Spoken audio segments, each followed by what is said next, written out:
Yesterday, the Gauteng Department of Education held a consultative summit on issues confronting the department and the independent schools. Now, the theme is, or was, I should say, working towards an integrated education system. I think a very befitting caption under the current circumstances, looking at the spate of incidences that have been taking place recently. Some of the issues under discussion included non-compliance with policy, curriculum, social cohesion, as well as governance. In our studio this morning, we've got two guests that will be talking about what happened yesterday and issues that are facing schools in South Africa. Joe Mpisi, of course, is the chairperson of the Education Portfolio Committee in Gauteng. And also, we've got Dr Tim Nuttall, the Rector and Executive Head of St. Stithians College. Good to have both of you. Thanks for joining us on the programme. Thank you, Leah. Thank you, Leanne. Joe, let me start with you. Yes. In terms of this, the consultative conference and summit that happened yesterday, what were the major discussion points? We're focusing mainly on how to cooperate with each other, private and public sector. Secondly, to look at the transformation agenda. We look at the issue of racism, though we did not dwell much about that. And we also look at how do we then have to cooperate going forward. Okay. Yeah. In terms from your side, is it fine if I call you Tim? Tim, yes. All right, Tim. So. What in terms of the relationship between private and public schools, how does it exist right now? Yeah. So for me, we have an amazing challenge and an amazing opportunity in this country around our education system, and it's critical that we collaborate. And there are not many open channels. There are 8 associations of independent schools who do work bilaterally with the department. This was the first opportunity when we gathered all in one room and we had a collective conversation about an emerging public-private partnership. Yeah, which is quite, it seems long overdue, doesn't it?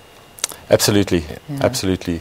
I think it's important at this point to get the difference because, I mean, we've got different types of schools. So if we can understand how they work. So, I mean, Joe, you could talk us through this. Yeah. The difference between a private school, a Model C school, and then an independent school. Yeah. What are the differences there? Most of our schools are non-fee paying schools in the public schools. And you know that in the private sector, you have to pay a lot of money. So as government, I think we have a responsibility, particularly to those who cannot even access private schools.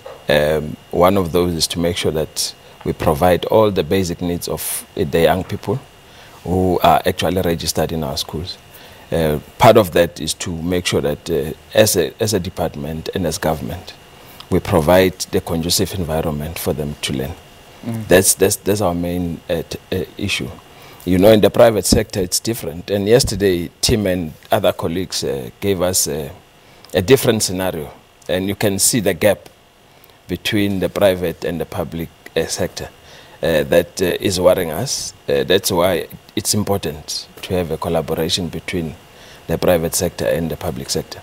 Yeah. Yeah. How do you expect it to work, and how do you expect the private sector to help when it comes to trying to bring this collaboration about? And maybe give us an understanding of what is expected through this collaboration. I don't know who wants to talk through this. Okay, maybe Tim would want to talk about it, but the issue is, Leanne, we want to make sure that we minimize the gap between private and public schools. Okay. And one of those things is that we want to make sure that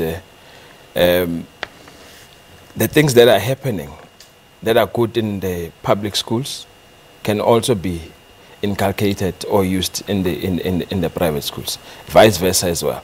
So we're also looking at the curriculum issue because yesterday some of the presenters told us that the curriculum, the department cannot dictate to them as to how they should deliver curriculum. And for us, we find that as a policy issue, because we are in the same country, same province, we think that there must be a clarity around that particular issue. However, we decided that because we need to have a declaration that will help us to navigate and deal with some of these challenges. Going forward, I think it will be the issue of making sure that there's clarity on issues of collaboration, whether private sector deliver, say for example, you're teaching maths, and we have a teacher who's teaching maths in the public school. How do we make sure that these teachers can also interact with each other so that they help each other to capacitate one another. I want to bring fees into this because that is, I suppose, the big differential here.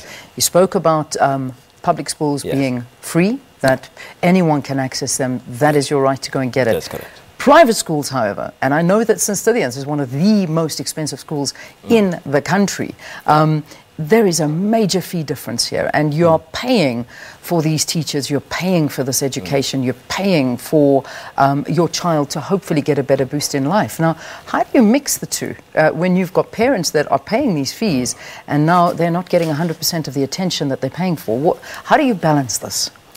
I think at the macro level, it's the challenge of our society with its inequalities. And it's also important to stress that there is a wide variety of public schools, from no-fee schools to public schools which do charge fees, and equally with independent schools. There's some no-fee independent schools that are supported by charities and foundations through to high-fee schools. So both sectors are very diverse, and in fact, to talk homogeneously about them is not always accurate. So for me, it's about feeling our way into this conversation. And what we spoke about yesterday was some kind of a consultative body that has representatives of the department, the public sector, with the independent sector. And what I argued when I presented too was that increasingly our schools need staff members, I'm talking independent and public, who are acting as brokers between the public and the independent schools.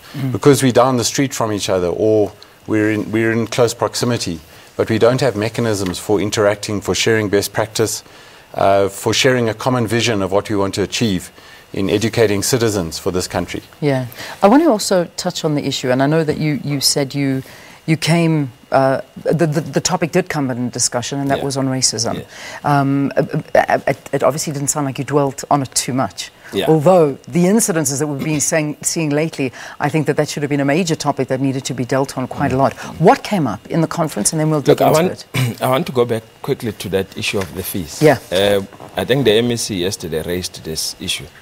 You would know that most of the parents who may not afford to pay for their kids in these private schools, kids are subjected to some serious torture. At some point, some of the kids in between the year, you find that the school requests them to leave because the parents could not pay.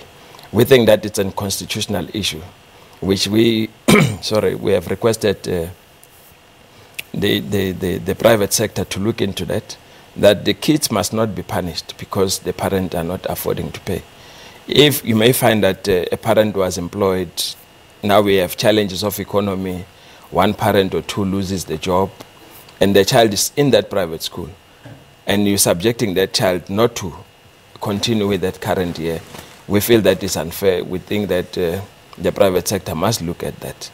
But the issue on racism... I'm going to pause you there. Going to pause you there because I want to take a very quick break. I want us to dwell on this quite a bit, particularly from the private schools and from our public schools. Do stay tuned. Please write to us at Morning Live SABC. Let's talk about education. We're going to move our conversation into racism in schools right now. How did it get this far? Stay tuned. That'll be after the break.